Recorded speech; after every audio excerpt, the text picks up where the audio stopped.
Every era of mass media harbors at least one advertisement so provocative that it transcends its commercial intent and becomes a social Rorschach test, revealing collective anxieties only tangentially related to the product on display.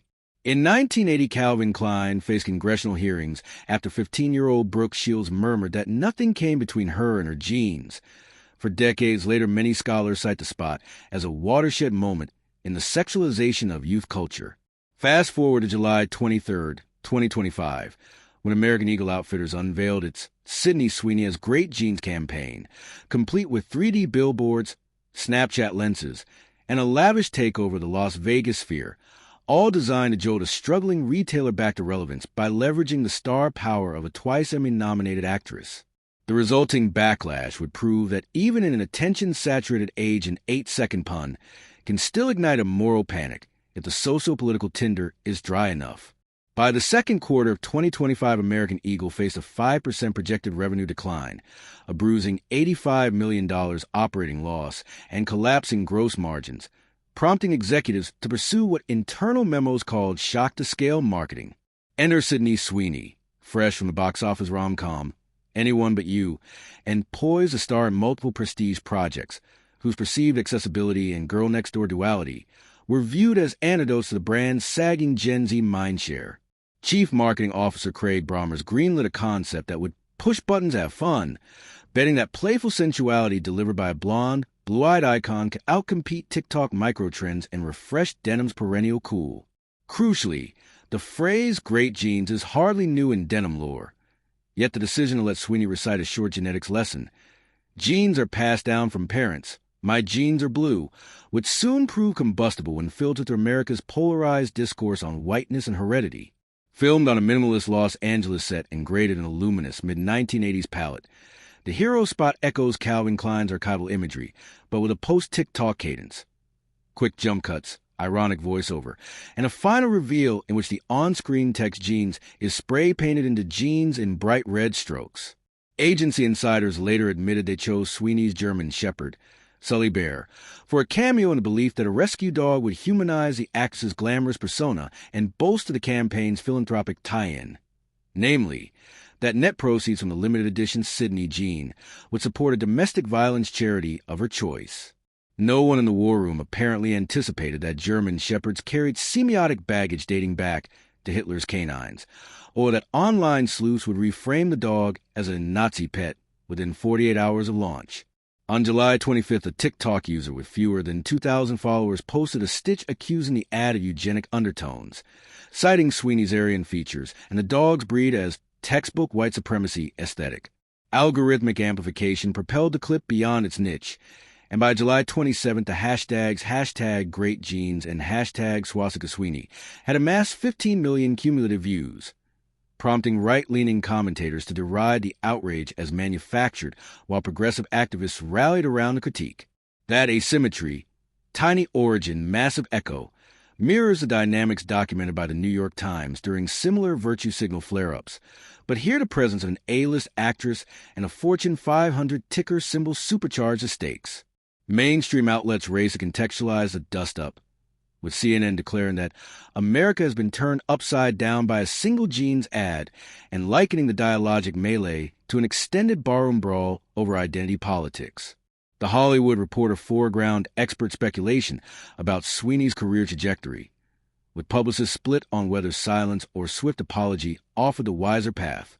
NPR's Morning Edition reframed the issue as a referendum on advertising's pivot away from multicultural inclusivity toward nostalgic aesthetics that risk alienating diverse consumers.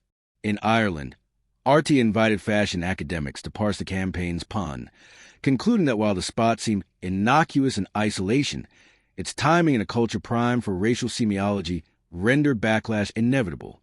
By August 1st, the controversy had crossed the Atlantic and entered Indian news cycles, illustrating the global permeability of U.S. culture wars.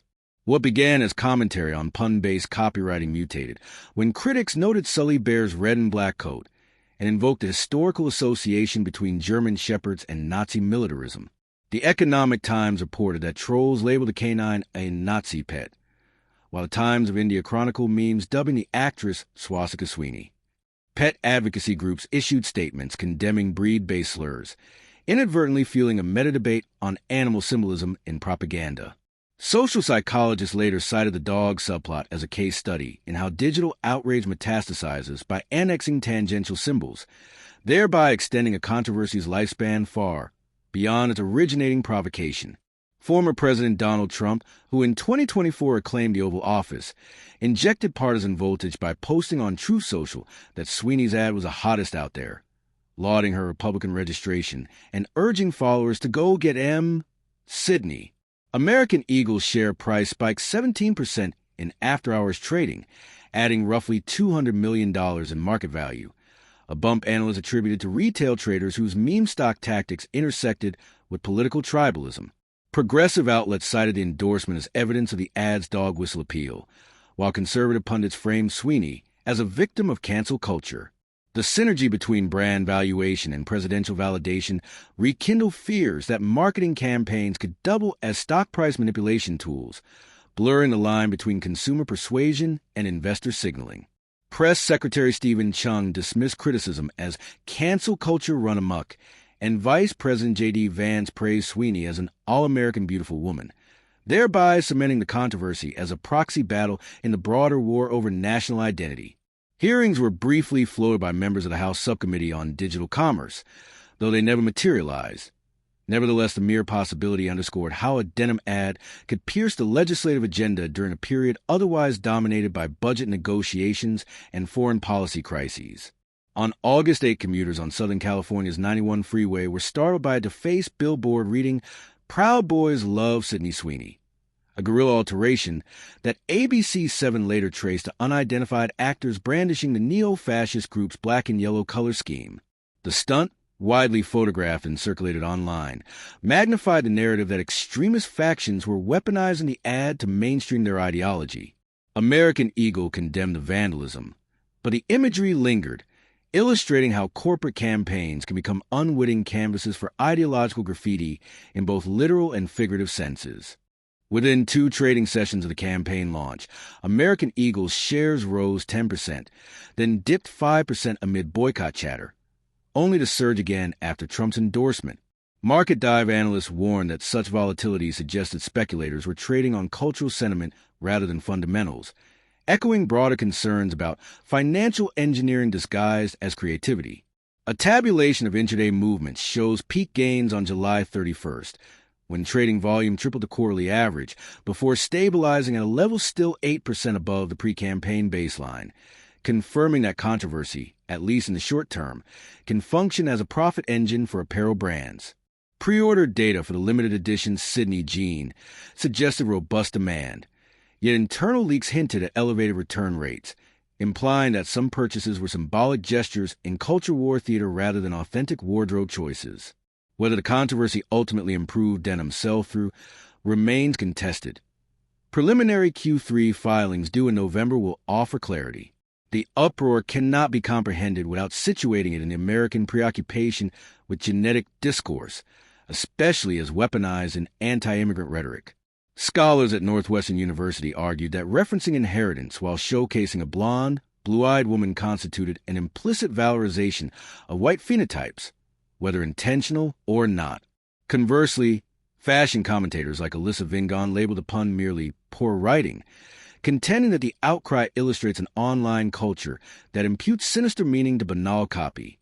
Bridging these views, the 19th News traced the good genes meme back to early 20th century county fairs where eugenics contests awarded medals for better baby stock, thereby demonstrating that language never circulates free of historical residue. The Times of India invoked Godwin's law, the axiom that all internet arguments eventually mention Hitler, to describe how denim discourse devolved into Nazi allegories with record speed. Media theorists posit that such rapid escalation reflects an epistemic operating system in which maximum moral stakes guarantee maximum engagement, rendering advertisers easy collateral when audiences hunt for symbolic battlegrounds. Sydney Sweeney's canine, tragically or comically, became a meta-symbol of this escalation, proving that outrage can colonize even a rescue dog's Instagram feed. Feminist scholars observe that Sweeney's cleavage-centric framing relit debates over the male gaze in advertising, with critics charging the spot for trading on the actress's sexuality under the guise of body positivity. Simultaneously, right-wing outlets celebrated her as a counter-feminist emblem, praising the ad's retro-sensuality as relief from what they called woke cringe branding. The duality underscores how female celebrities in 2025 navigate a no-win gauntlet. If they embrace sexuality, they are accused of objectification. If they demur, they risk erasure in an algorithmic economy that rewards spectacle. The brand's August 1st Instagram statement, "Sydney Sweeney has great genes," is and always was about the genes, sought to extinguish the fire by denying subtext. Crisis PR consultants faulted the statement's brevity, arguing that omission of an apology signaled tone deafness toward marginalized audiences. Others, however, praised the restraint, contending that over-explaining would validate fringe interpretations and extend the news cycle. Whether by design or indecision, American Eagle adopted a low-frequency communication strategy thereafter, quietly pausing paid social spend while allowing organic chatter to exhaust itself. Sydney Sweeney maintained radio silence save for a single Instagram post promoting her indie film Americana, a move analysts interpreted as disciplined brand protection. In Hollywood, silence can be riskier than apology, yet for Sweeney the calculus differed. Any statement addressing eugenics allegations risked imprinting the term Nazi upon her Google autocomplete. Talent agents polled by The Hollywood Reporter split evenly on whether she should eventually break her silence, but all agreed that her forthcoming film releases would serve as informal referenda on audience forgiveness. Early pre-sales for Christie, her boxing biopic, suggest that box office prospects remain intact, hinting that controversy fatigue may already be setting in.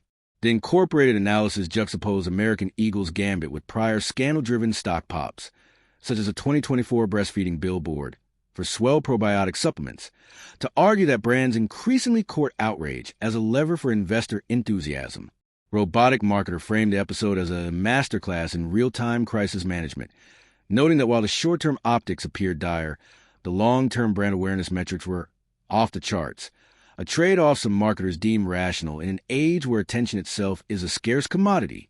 The resonance of prior campaigns, from Gillette's toxic masculinity spot to Pepsi's Kendall Jenner protest cola, underscores an evolving playbook in which corporations weigh reputational risk against algorithmic reach. The American Eagle affair crystallizes a dilemma for creative directors. Clever copy that once read as innocent wordplay can now trigger historically loaded readings at broadband speed.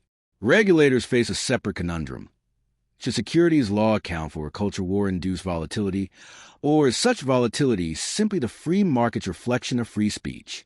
Meanwhile, brand strategists must grapple with an audience that is simultaneously irony-literate and outrage-hungry, capable of parsing intertextual references, yet primed to mobilize moral criticism.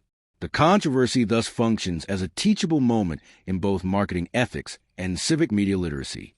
3 months after its debut, the Sydney Sweeney Has Great Genes line endures as meme, case study, and cautionary tale, demonstrating how a single phrase can ricochet across digital, financial, and political spheres in ways unreachable by pre-social media precedent.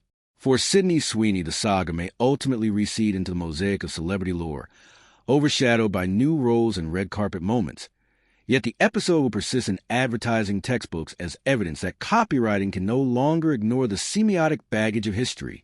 For American Eagle, the true verdict will arrive in fourth-quarter earnings, where analysts will learn whether controversy translated into sustainable denim sales or merely transient stock gains. For viewers of this hour-long exploration, the hope is that understanding the layered dynamics, corporate incentive, historical resonance, media amplification, political opportunism, and participatory outrage offers a toolkit for dissecting the next viral flashpoint before it engulfs the discourse. Thanks for watching this video till the end.